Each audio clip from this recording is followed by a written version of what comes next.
Realme Dizo Bud Z എന്ന truly wireless ഇയർഫോൺസിൻ്റെ review ആണ് നമ്മളിന്ന് ചെയ്യാൻ പോകുന്നത്. ഈ ഇയർഫോൺ ലോഞ്ച് ചെയ്തിട്ട് കുറച്ച് മാസങ്ങളായിട്ടുണ്ട്. പക്ഷേ ഇപ്പോഴും 2000 റുപ്പീസിൻ്റെ താഴെ നമുക്ക് കിട്ടുന്ന ഏറ്റവും ബെസ്റ്റ് TWS ഇയർഫോൺസിൽ ഒന്നാണിത്. നമ്മൾ കുറച്ച് കാലം ഈ ഒരു ഇയർഫോൺ യൂസ് ചെയ്ത് നോക്കി. അതിനുശേഷമുള്ള ഒരു ഡീറ്റെയിൽഡ് റിവ്യൂ നമുക്ക് ഇന്ന് വീഡിയോയിലൂടെ നോക്കാം. ഇയർഫോൺസിൻ്റെ ബോക്സിലായിട്ട് നമുക്ക് കിട്ടിയിരുന്നത് ഇയർഫോൺസിൻ്റെ കൂടെ ഒരു USB Type-C cable, extra ear tips, user manual. ആദ്യം ഇതിൻ്റെ കേസ് പ്ലാസ്റ്റിക് ആണ് ഇതിൽ വരുന്നത്. പക്ഷേ ഒരു ചീപ്പ് പ്ലാസ്റ്റിക്കിൻ്റെ ഫീലൊന്നും നമുക്ക് കിട്ടുന്നില്ല. നല്ല പ്രീമിയം ഫീൽ തന്നെ കേസിൽ നമുക്ക് കിട്ടുന്നുണ്ട്. കേസിൻ്റെ ഷേപ്പ് ഒരു ഓവൽ ഷേപ്പിലാണ് വരുന്നത്. അത്യാവശ്യം കോമ്പാക്റ്റ് ആണ്. വലിയ പ്രശ്നങ്ങളൊന്നുമില്ലാതെ നമുക്ക് പോക്കറ്റിലിട്ട് കൊണ്ട് നടക്കാൻ കഴിയുന്നുണ്ട്.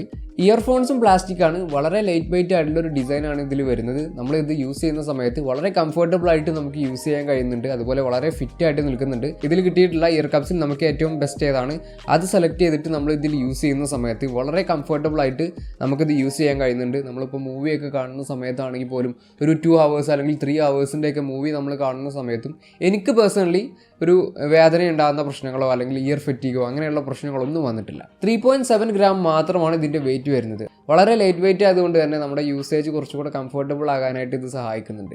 നിങ്ങൾക്ക് നിങ്ങളുടെ സ്മാർട്ട് ഫോൺസിൻ്റെയോ അല്ലെങ്കിൽ മറ്റ് ഡിവൈസസിൻ്റെയൊക്കെ ഡിസൈൻ കുറച്ചുകൂടെ അടിപൊളിയാക്കണമെന്നുണ്ടെങ്കിൽ നിങ്ങൾക്ക് സ്മാർട്ട് ഫോൺ സ്കിൻസ് യൂസ് ചെയ്യാവുന്നതാണ്. ഗാഡ്ജറ്റ് ഷീൽഡ് എന്ന കമ്പനിയുടെ സ്കിന്നാണ് ഞാൻ യൂസ് ചെയ്യുന്നത്. വളരെ പ്രീമിയം ക്വാളിറ്റി തരുന്ന സ്കിൻസാണ് ഇതിൽ വരുന്നത്. ഫോൺസ്, ടാബ്, ലാപ്ടോപ്പ്, നമ്മുടെ ഗെയിമിംഗ് ഡിവൈസസ്, TWS ഇയർഫോൺസ് ഇങ്ങനെയുള്ള ഡിവൈസസിനൊക്കെയുള്ള സ്കിൻസ് ഇതിൽ അവൈലബിൾ ആണ്. ഗാഡ്ജറ്റ് ഷീൽഡിൻ്റെ സൈറ്റിൽ പോയാൽ നമ്മുടെ ഡിവൈസിൻ്റെ നെയിം സെർച്ച് ചെയ്താൽ മതി. അതിനനുസരിച്ചുള്ള സ്കിൻസ് നമുക്ക് ഇതിൽ അവൈലബിൾ ആണ്. നമുക്ക് ഇഷ്ടപ്പെട്ട ഡിസൈൻസ് ഇതിൽ നിന്ന് സെലക്ട് ചെയ്യാവുന്നതാണ്. എൻ്റെ ഫോണിന് വേണ്ടി ഞാൻ സ്കിന്ന് സെലക്ട് ചെയ്ത സമയത്ത് ഈ ഫോണിനും ഫോണിൻ്റെ ക്യാമറയ്ക്ക് വേണ്ടിയുള്ള സെപ്പറേറ്റ് സ്കിൻസും അതുപോലെ ചാർജറിന് വേണ്ടിയുള്ള ഒരു സ്കിന്നു കൂടെ നമുക്ക് കൂടെ കിട്ടിയിട്ടുണ്ടായിരുന്നു. ഇത് അപ്ലൈ ചെയ്യാനായിട്ട് ഗാഡ്ജറ്റ് ഷീൽഡിൻ്റെ യൂട്യൂബ് ചാനലിൽ പോയാൽ ഇതിൻ്റെ അപ്ലൈ ചെയ്യുന്ന വീഡിയോ ട്യൂട്ടോറിയൽസ് നമുക്ക് കാണാൻ കഴിയും.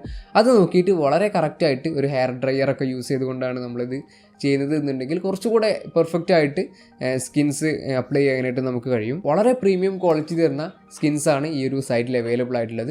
സോ ഡിസ്ക്രിപ്ഷനിലെ ലിങ്കിൽ നിന്നും നിങ്ങൾക്ക് ഈ ഒരു സൈറ്റിലേക്ക് എൻ്റർ ചെയ്തിട്ട് നിങ്ങളുടെ ഡിവൈസസിനനുസരിച്ചുള്ള സ്കിൻസ് ഓർഡർ ചെയ്യാവുന്നതാണ്. ബ്ലൂടൂത്ത് 5.0 ആണ് ഇതിൻ്റെ കണക്ടിവിറ്റി ഓപ്ഷൻ വരുന്നത്. ഒരു റൂമിൽ ഇരുന്നുകൊണ്ട് നമ്മൾ മറ്റൊരു റൂമിലൊക്കെ പോകുന്ന സമയത്ത് നമുക്ക് ഈസി ആയിട്ട് ഇപ്പോൾ പ്രശ്നങ്ങളൊന്നും ഇല്ലാതെ തന്നെ ഇത് യൂസ് ചെയ്യാൻ കഴിയുന്നുണ്ട്. നല്ല കണക്ഷനാണ്. പിന്നെ നമ്മൾ മൂന്നാമത് വേറൊരു റൂമിലേക്ക് കൂടെ പോകുന്ന സമയത്ത് ആ സമയത്ത് കണക്ഷനിൽ ചെറിയ പ്രശ്നങ്ങൾ വരുന്നുണ്ട്. സാധാരണ ഈ ഒരു പ്രൈസ് റേഞ്ചിൽ വരുന്ന കൂടുതൽ ഇയർഫോൺസിലും വരുന്ന ആ ഒരു കണക്ടിവിറ്റി റേഞ്ച് തന്നെ. കൂടുതലായിട്ട് എടുത്ത് പറയാനൊന്നുമില്ല, എന്നാൽ പ്രശ്നങ്ങളായിട്ടും പറയാനില്ല. ഇനി ഇയർഫോൺസിൻ്റെ ഏറ്റവും മെയിനായിട്ടുള്ള കാര്യം സൗണ്ട് ക്വാളിറ്റി സബ്ജക്റ്റീവാണ്. എനിക്ക് പേഴ്സണലി നല്ലൊരു സൗണ്ട് ക്വാളിറ്റി ആയിട്ട് തോന്നി. 10mm ഡൈനാമിക് ഡ്രൈവറാണ് ഇതിൽ വരുന്നത്. നല്ല സൗണ്ട് ക്വാളിറ്റി ഇതിൽ വരുന്നുണ്ട്. അത്യാവശ്യം നല്ല ബേസ് കിട്ടുന്നുണ്ട്. വോക്കൽസൊക്കെ നല്ല ക്ലിയർ ആയിട്ട് തന്നെ കേൾക്കാനും കഴിയുന്നുണ്ട്. ഓവറോൾ നല്ലൊരു സൗണ്ട് ക്വാളിറ്റിയാണ്. കുറച്ച് ബേസ് ബൂസ്റ്റ് ചെയ്തിട്ടുള്ള ഒരു സൗണ്ട് പ്രൊഫൈലാണ് ഇതിൽ വരുന്നത്. എന്ന് വെച്ച് വളരെ കൂടിയ ബേസ് അല്ല, അത്യാവശ്യം നല്ലൊരു ബേസ്. സൗണ്ട് പ്രൊഫൈൽ നമുക്ക് റിയൽമി ലിങ്ക് ആപ്ലിക്കേഷൻ ഉപയോഗിച്ച് ചേഞ്ച് ചെയ്യാൻ കഴിയുന്നുണ്ട്. റിയൽമി ലിങ്ക് ആപ്ലിക്കേഷൻ ഉപയോഗിച്ചതിന് ശേഷം നമുക്ക് ഇയർഫോൺസും ഫോണുമായിട്ട് കണക്ട് ചെയ്യണം. കണക്ട് ചെയ്തതിന് ശേഷം നമുക്ക് ഇവിടെ സൗണ്ട് എഫക്ട്സ് എന്നുള്ള സെക്ഷനിൽ വന്നാൽ base boost plus, balanced, bright എന്നുള്ള 3 ഓപ്ഷൻസ് നമുക്ക് കാണാൻ കഴിയും. ഇതിൽ ഡിഫോൾട്ടായിട്ട് ബാലൻസ്ഡ് സൗണ്ട് പ്രൊഫൈലായിരിക്കും. ബാലൻസിൽ വെക്കുന്ന സമയത്താണ് എനിക്ക് പേഴ്സണലി ഏറ്റവും ബെസ്റ്റ് സൗണ്ട് ക്വാളിറ്റി ആയിട്ട് തോന്നിയിട്ടുള്ളത്. ഇനി ബേസ് ബൂസ്റ്റ് പ്ലസ് എന്ന ഓപ്ഷനിലേക്ക് പോകുന്ന സമയത്ത് കുറച്ചുകൂടെ ബേസ് ബൂസ്റ്റ് ചെയ്തിട്ടുള്ള ഒരു സൗണ്ട് പ്രൊഫൈലായിരിക്കും. വലിയ രീതിയിലൊന്നും ബേസ് ബൂസ്റ്റ് ചെയ്യുന്നില്ല. ചെറിയ രീതിയിൽ അതിൻ്റെ ബേസിൻ്റെ റിവേർബ് അങ്ങനെയുള്ള കാര്യങ്ങളൊക്കെ അഡ്ജസ്റ്റ് ചെയ്തിട്ടുള്ള ഒരു സൗണ്ട് പ്രൊഫൈലാണ്. വലിയ രീതിയിലുള്ള സൗണ്ട്സ് അല്ല, പക്ഷേ നമ്മൾ ബേസ് ബൂസ്റ്റഡ് ആയിട്ടുള്ള സോങ്സ് ഒക്കെ കേൾക്കുന്ന സമയത്ത് മാത്രമേ നമുക്ക് ആ ഒരു വലിയ രീതിയിലുള്ള ഡിഫറൻസ് കാണാൻ കഴിയുന്നുള്ളൂ. അല്ലാത്ത സമയത്ത് നമുക്ക് വലിയ ഡിഫറൻസ് ഒന്നും കാണാൻ കഴിയുന്നില്ല. പിന്നെ ബ്രൈറ്റ് എന്ന ഓപ്ഷൻ എടുക്കുന്ന സമയത്ത് നമുക്ക് കുറച്ചുകൂടെ വോക്കൽസിന് കൂടുതൽ ഇമ്പോർട്ടൻസ് കൊടുത്തിട്ട് കുറച്ചുകൂടെ ഒരു ട്രെബിൾ കൂടിയ സൗണ്ടാണ് നമുക്ക് അവിടെ കിട്ടുന്നത്. പിന്നെ വോളിയം എൻഹാൻസർ എന്ന് പറഞ്ഞ ഓപ്ഷൻ വരുന്നുണ്ട്. അടിയിലായിട്ട് ഗെയിം മോഡ് എന്ന ഓപ്ഷൻ വരുന്നുണ്ട്. ഗെയിം മോഡ് എനേബിൾ ചെയ്യുന്ന സമയത്ത് വളരെ കുറഞ്ഞ ലൈറ്റൻസിയിൽ നമുക്കിത് യൂസ് ചെയ്യാൻ കഴിയും. 88 millisecond ആണ് ഇതിൻ്റെ ലൈറ്റൻസി വരുന്നത്. വളരെ കുറഞ്ഞ ലൈറ്റൻസിയാണ്. നമ്മൾ ഗെയിം പ്ലേ ചെയ്യുന്ന സമയത്ത് സൗണ്ടിന് വലിയ രീതിയിലുള്ള ലാഗൊന്നും വരുന്നില്ല. വളരെ ചെറിയ ലൈറ്റൻസി വരും, പക്ഷേ എക്സ്പെൻസീവ് ആയിട്ടുള്ള വയർലെസ് ഇയർഫോൺസിൽ വരെ അത് വരുന്നതാണ്. ഗെയിം മോഡ് നമുക്ക് ആപ്ലിക്കേഷൻ ഇല്ലാതെ തന്നെ നമ്മുടെ ഇയർഫോണിൽ ടച്ച് ആൻഡ് ഹോൾഡ് ചെയ്തുകൊണ്ട് നമുക്ക് എനേബിൾ ചെയ്യാൻ കഴിയും. അതുപോലെ മറ്റു പല ഫീച്ചേഴ്സും നമുക്ക് ഇയർഫോണിൽ ടച്ച് കൺട്രോൾസ് ഉപയോഗിച്ച് ചെയ്യാൻ കഴിയുന്നുണ്ട്. അത് കൺട്രോൾ ചെയ്യാനായിട്ട് ഇവിടെ ബട്ടൺ സെറ്റിംഗ്സ് എന്നൊരു ഓപ്ഷൻ ഏറ്റവും അടിയിലായിട്ട് കാണാൻ കഴിയും. അത് എടുക്കുന്ന സമയത്ത് നമുക്ക് ടച്ച് കൺട്രോൾസ് കൺട്രോൾ ചെയ്യാനുള്ള ഓപ്ഷൻസ് അതിൽ വരുന്നുണ്ട്. അതെടുത്തിട്ട് നമുക്ക് വേണ്ട രീതിയിൽ ഇത് അഡ്ജസ്റ്റ് ചെയ്യാവുന്നതാണ്. ഡബിൾ ടാപ്പ് ചെയ്യുന്ന സമയത്ത് എന്ത് ആക്ഷൻ വേണം, ട്രിപ്പിൾ ടാപ്പ് ചെയ്യുന്ന സമയത്ത് എന്ത് വേണം, ടച്ച് ആൻഡ് ഹോൾഡ് ചെയ്യുന്ന സമയത്ത് എന്ത് ആക്ഷൻ വരണം, അങ്ങനെയുള്ള സെറ്റിംഗ്സ് ഒക്കെ അഡ്ജസ്റ്റ് ചെയ്യാനായിട്ട് നമുക്ക് ഈ ഒരു ഭാഗം യൂസ് ചെയ്യാം. ഇനി മൈക്കിൻ്റെ ക്വാളിറ്റി ഒരു ആവറേജ് ക്വാളിറ്റിയാണ്. നമ്മൾ കോൾ ചെയ്യുന്ന സമയത്തൊക്കെ ഒരു ആവറേജ് ക്വാളിറ്റിയാണ് നമുക്ക് കിട്ടുന്നത്. കോൾ ചെയ്യുന്ന സമയത്ത് നമുക്ക് എൻവറോൺമെൻറ്റ് നോയ്സ് ക്യാൻസലേഷൻ എന്നൊരു ഫീച്ചർ ഇതിൽ വരുന്നുണ്ട്. അത് ഓക്കെയാണ്. വലിയ രീതിയിൽ നോയ്സ് ക്യാൻസൽ ചെയ്തിട്ടുള്ള ഒരു ക്വാളിറ്റി ഒന്നുമല്ല. ചെറിയ രീതിയിൽ ബാക്ക്ഗ്രൗണ്ടിലുള്ള സൗണ്ട്സ് ഒക്കെ റിഡ്യൂസ് ചെയ്യാൻ അത് സഹായിക്കുന്നുണ്ട്.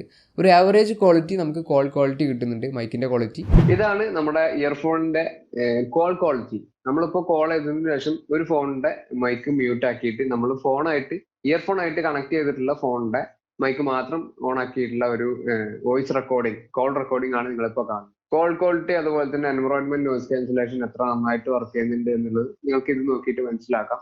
അത്യാവശ്യം നോയ്സ് ഉള്ള സ്ഥലത്താണ് നമ്മൾ നിൽക്കുന്നത്. ഇൻഡോറിലാണ്, പക്ഷെ എന്നാലും ചെറിയ രീതിയിൽ നോയ്സ് വരുന്നുണ്ട്. അപ്പൊ എത്രത്തോളം നോയ്സ് ക്യാൻസൽ ചെയ്യുന്നുണ്ട് എന്നുള്ളത് നിങ്ങൾക്ക് ഇതിലൂടെ കാണാം. ഇപ്പൊ നിങ്ങൾ കേൾക്കുന്നത് ക്യാമറയിൽ നിന്നുള്ള വോയിസ് ആണ്. ക്യാമറയിൽ നിന്ന് എത്രത്തോളം നോയ്സ് വരുന്നുണ്ട് എന്നുള്ളത് മനസ്സിലാക്കാനായിട്ട് നിങ്ങൾക്ക് ആ ഒരു വോയിസ് കേട്ടാൽ മനസ്സിലാക്കും. ഇപ്പോൾ നിങ്ങൾ കേൾക്കുന്നത് ഇയർഫോണിൽ നിന്നുള്ള വോയിസ് ആണ്. നോയ്സ് കുറഞ്ഞത് കാണാൻ കഴിയുന്നുണ്ട്. എൻവയോൺമെന്റ് നോയ്സ് ക്യാൻസലേഷൻ ഉപയോഗിച്ച് കുറച്ചൊക്കെ ചെറിയ രീതിയിലൊക്കെ നോയ്സ് ക്യാൻസൽ ചെയ്യുന്നു. അത്യാവശ്യം നല്ല ബാറ്ററി ലൈഫും നമുക്ക് ഈ ഒരു ഇയർഫോൺസിന് കിട്ടുന്നുണ്ട്. 43 mAh ആണ് രണ്ട് ഇയർഫോൺസും വരുന്നത്. ഒരു 4 to 5 hours ബാറ്ററി ലൈഫ് കിട്ടുന്നുണ്ട്. അത് നമ്മുടെ വോളിയത്തിനനുസരിച്ചാണ്. നമ്മൾ കൂടുതൽ വോളിയത്തിലിട്ട് യൂസ് ചെയ്യുമ്പോൾ ഒരു 4 hours റേഞ്ചിലേക്ക് പോകും. കുറഞ്ഞ വോളിയത്തിലാണ് യൂസ് ചെയ്യുന്നത് എന്നുണ്ടെങ്കിൽ ഒരു 5 hours റേഞ്ചിലേക്ക് നമുക്ക് ബാറ്ററി ലൈഫ് ഇതിൻ്റെ കേസിന് കിട്ടുന്നുണ്ട്. നമ്മുടെ ഇയർഫോൺസ് 3 തവണ ഫുൾ ചാർജ് ചെയ്യാനായിട്ടുള്ള കപ്പാസിറ്റിയാണ് കേസിൽ വരുന്നത്. 3 തവണ ഫുൾ ചാർജ് ചെയ്യാനും 1 തവണ ഒരു പകുതി ചാർജ് ചെയ്യാനുമുള്ള, അതായത് 3.5 തവണ ചാർജ് ചെയ്യാനുള്ള ബാറ്ററി കപ്പാസിറ്റിയാണ് കേസിൽ വരുന്നത്. ഇതിൽ ഫാസ്റ്റ് ചാർജിങ് സപ്പോർട്ട് ചെയ്യുന്നുണ്ട്. വെറും 10 മിനിറ്റ് ചാർജ് ചെയ്തുകൊണ്ട് 1.5 മണിക്കൂർ നമുക്ക് ഇയർഫോൺസ് യൂസ് ചെയ്യാൻ കഴിയുന്നുണ്ട്. ഇത്രയാണ് നമുക്ക് ഈ ഒരു ഇയർഫോൺസിനെ കുറിച്ച് പറയാനുള്ളത്. വീഡിയോ ഇഷ്ടപ്പെട്ടെങ്കിൽ ലൈക്ക് ചെയ്യാനും ഷെയർ ചെയ്യാനും മറക്കരുത്. അടുത്തൊരു വീഡിയോയിൽ കാണാം. ബൈ.